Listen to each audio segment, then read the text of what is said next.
প্রিয় দর্শক, আজ দেখতে পাচ্ছেন চলে আসছে একটি বিলের মাঝখানে, যেখানে শুধু সবুজে ঢেকে রেখেছে। মনে হচ্ছে এই গ্রামের যেন সব দৃশ্যগুলো এখানে থেকেই দেখা যাচ্ছে। এত সুন্দর দৃশ্য দেখা যাচ্ছে যে দুপাশ দিয়ে রাস্তার ধান ক্ষেত এবং পাট ক্ষেত, যেখানে সারি সারি করে পাট বেঁধে রাখছে, আটি বেঁধে রাখছে। এবং বাংলাদেশের আপনারা জানেন যে একসময় বিশাল একটি বড় আয়ের উৎস ছিল এই পাট।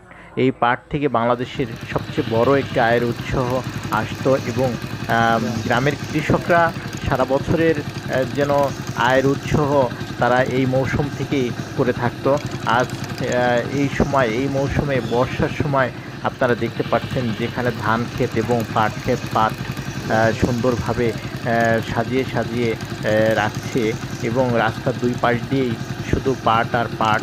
এখানে এই খড়ি দিয়ে এখন বাংলাদেশের ফ্যাক্টরিতে যেন তৈরি হচ্ছে কাগজ এবং বোর্ড। এবং এই পাটগুলো চলে যাচ্ছে সবই বাহিরে, যেখান থেকে চট, সুতা এবং বিভিন্ন ধরনের গরম পোশাক তৈরি করে থাকে। এই পাট দিয়েই তৈরি করে থাকে। এবং বাংলাদেশে হাজার হাজার কোটি টাকা এখান থেকেই আয় হয়ে থাকে। আপনারা জানেন যে এই পাট গ্রামের কৃষকরা অনেক কষ্ট করে তারা উৎপাদন করে থাকে। এবং এই পাট এত যত্ন করে রাখে যেন তাদেরকে বলা হতো সোনালি আঁশ। এই সোনালি আঁশ আমরা শুধুমাত্র এই পাটকেই বলে থাকতাম। আজ এই পাট দিয়ে এই গ্রামের লোকজন সারা বছরের আয়ের উৎস খুঁজে পেয়েছে। এবং এই পাট বাংলাদেশে একটি বড় ধরনের আয়ের উৎস করে থাকে। আমরা আজ এই গ্রামের দৃশ্য দেখে আসলে অনেক আমাদের ভালো লাগলো। আমরা এই গ্রামের দৃশ্য হেঁটে হেঁটে শুধু এই প্রান্ত থেকে একবারে ধুধু করতেছি শেষ প্রান্ত পর্যন্ত আমরা দেখতেছি যে অনেক সুন্দর মনোরম পরিবেশ। রাস্তার দুই পাশ দিয়েই এই সারি সারি করা পাট আমরা দেখতে পাচ্ছি।